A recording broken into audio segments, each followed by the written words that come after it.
as Nabil just said, has a torn ACL. Again, DeMarcus Cousins with a torn ACL. That's what his agent told Adrian Wojnarowski.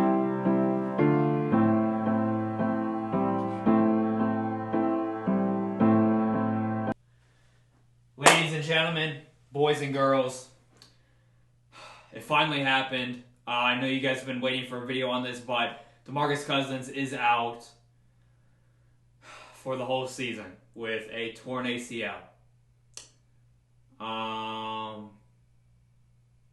Yeah, this sucks. Let's break into it.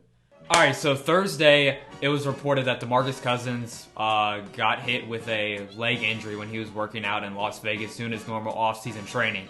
Now, we just learned recently, in a week or so ago, that LeBron was holding personal-held mini-camps for the Lakers in September. So we are about a few weeks, maybe about between a few weeks and a month away from when the Lakers are doing organized team activities together. Not organized by the Lakers, but organized by LeBron. So teams and players are starting to get their groove back after taking a little break this summer. Some people go every single day, but people are starting to get their groove back. About 2 months left till the season officially starts. About a month left, or like 5 weeks until training camp starts. So we find out DeMarcus Cousins gets hit with a leg injury. I'm in school on the first day. I read this. I'm in lunch. I'm like, okay, just a leg injury. I'm kind of skeptical. I'm kind of worried. I'm like, there are major severities of how easy this is to recover from, or it could be, career-ending injury. We find out then about an hour later that Adrian Wojnarowski and Shams tweeted that DeMarcus Cousins has suffered an ACL tear. Fam, this sucks. I mean, obviously, he just turned 29 this week. He signed a one-year, $3.5 million deal with the Lakers. Last year, he was on the Warriors squad, signed a one-year, $5.3 million deal with them. And just to break it down to you guys, let's talk about who DeMarcus Cousins was before the Achilles tear in late January of 2018. What he was doing in the NBA between the 2017-2018 NBA season when the Pelicans were on a roll. DeMarcus Cousins that year, y'all, averaged 25, 13, and 5. In 48 games played, he averaged 36 minutes a game, shot 47% from the field, 35% from 3, 75% from the free throw line, and the Pelicans were 6th in the Western Conference. I will repeat that. DeMarcus Cousins averaged 25, 13, and 5. Do you guys know the other players that have averaged those numbers in NBA history? Kareem Abdul-Jabbar. And that's the only other person that averaged those type of numbers. I mean, fam, DeMarcus Cousins was having an MVP caliber year that year. He got voted to be a starter in the All-Star game. The Pelicans were 6th in the West. They finished 6th that year anyways. But my point is, him and Anthony Davis were getting a groove. Rondo was getting solid minutes as a starter. Drew Holiday was getting buckets. That team as a whole was revolving so well around Anthony Davis and DeMarcus Cousins. People are so worried on how the Twin Towers are going to fit in New Orleans, where they're going to try and do like a Houston system, what they did with. So let me hit you guys with some facts and some numbers right here. So DeMarcus Cousins will go from his Warriors salary and his Lakers salary. Those 2 years combined, so last season and this upcoming season, he would make $8.8 million in total. That's without taxes and whatnot. So $8.8 million, fam. He was making about $15 to $18 million with the Pelicans in the 2018 season. That year was a year which the max deal increased, the supermax deal increased by a lot, and DeMarcus Cousins at that point was a 7-year player. So at that point, if he stayed with the New Orleans Pelicans, he would have a chance to sign a 5-year, $177 million contract. And to put it in perspective, I'll show you guys right here what the graph looks like. DeMarcus Cousins in these 2 years could have made $63.5 million if he stayed healthy and signed a max deal, because he was by far a max player when he was healthy, y'all. 25, 13, and 5. Kareem Abdul-Jabbar. Does that not sound like a max player to you, y'all? So, $63.5 million. He only is going to make $8.8 million in these 2 years.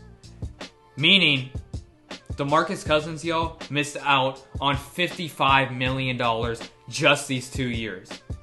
And as a whole, y'all, he missed out on about $130 million for the next 3 years. I mean, there's a possibility he might not play basketball ever again, y'all. And it's gotten to the point, I mean, we look at the finals, we look at when he got his quad injury against the Clippers in the first round, how he did. He did pretty well in the last 2 months of the regular season with Golden State. But my point is, y'all, we have just gotten excited whenever he just drops like 14 points. I mean, DeMarcus Cousins was a top 8 player in this league before he got hurt. He could have won MVP. He was an MVP candidate that year. I don't think he was going to be Westbrook or LeBron. But my point is, he was a top-tier player. He was a top-tier player, y'all. And that Achilles injury just turned everything around. Everything around his money, his future, his basketball life. And it's sad, bro. And looking at it from the Lakers' perspective, they only got one center now. They only got JaVale McGee. And look, JaVale McGee had a very solid year last year. Averaged about 12, 8, and 2. Was a really solid defensive big for that team. He worked on his three-pointer. He had a little consistent three-pointer at the beginning of the season. But they got to find another role player now. I'll show you guys the depth roster or the depth chart right now.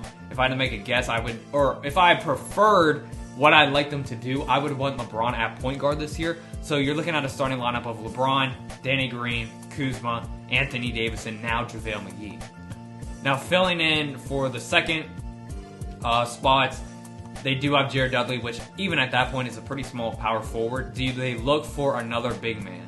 Obviously on the market there's someone like Dwight Howard, who only played about 8 games last year, but the season before with the Hornets, Dwight Howard averaged, 17, 13, and 4, including a game in which he dropped 30 and 30. You could also try and get a player like Andre Iguodala, a very solid bench player for the Golden State Warriors dynasty over the last 5 years.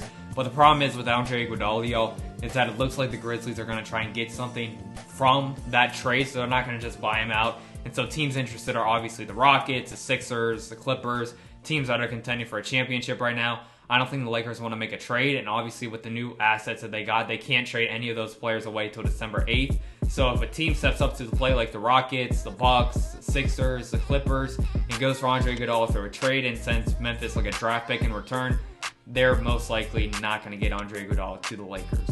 Next would be my preferred is Carmelo Anthony. Carmelo Anthony, last year when he played 9 games for the Rockets, or 14, he gave you, or 9 games, 14 points a game. You look at the season before for the Thunder, played a whole year, averaged 16 and 6. Obviously, his efficiency rating has dipped a lot. And it's sad, but me personally, I feel Carmelo deserves another opportunity. And watching that Stephen A interview twice that he did on First Take a couple weeks ago at the start of August, I feel that he can still contribute largely to the Lakers, or just any contending team off the bench, whether it's with the Nets, the Clippers, the Lakers, whoever. Also, someone that I really want to see is Kenneth Faried. Kenneth Faried last year played only 25 games with the Houston Rockets, but in that time span, he started 13 with them, and then those 25 games as a whole, he averaged 13, 8, and 1, and he did what he had to do. He filled his role, and I feel we're in a time in the NBA where not everyone can be, a stretch big. Not everyone can shoot from 3, but knowing your role and knowing you aren't that good of a shooter fits perfectly in any system. And so I think Kenneth Faried, Dwight Howard would be perfect bigs. Obviously, the Dwight Howard locker room situation would be kind of awkward, and I don't know if LeBron needs that in his locker room this year. But, So, looking at the next step.